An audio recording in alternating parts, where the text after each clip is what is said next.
Right, it's Thursday. I've taken most of today off training. I was going to go do some striking tonight, but I don't think we will.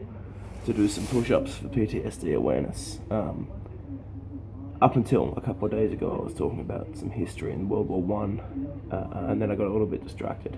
But I'm going to go back to talking about World War One and give a personal experience. Obviously not in the war.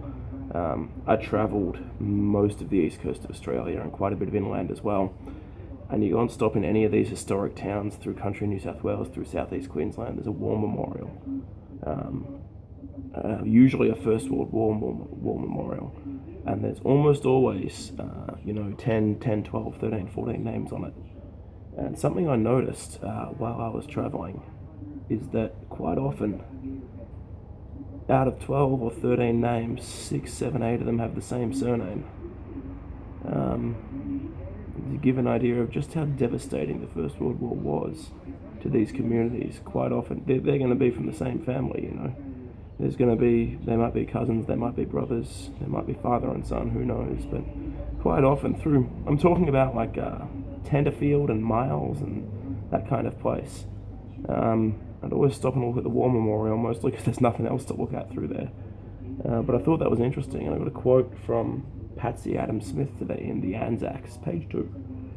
I'm not sure if it's he or she, writes, bring it over here.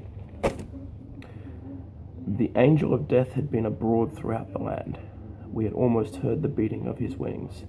We were the generation whose fathers, uncles, and sometimes elder brothers were either dead or returned. And returned as in inverted commas. And then talking, I think, specifically about how even the people that came back were never the same again.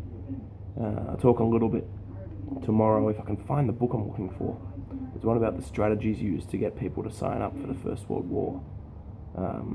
When they realised how many men we were going through and we needed to go and fight.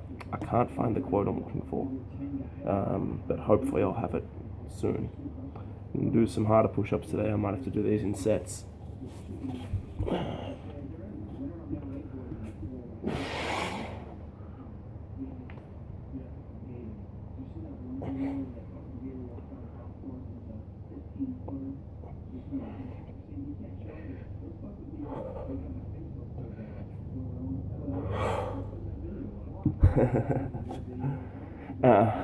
We're doing push-ups for PTSD awareness, specifically in returned veterans. Suicide is the leading killer in men under the age of 45 in Australia. Which, as I said yesterday in text, you think about the crazy shit men under 45 do.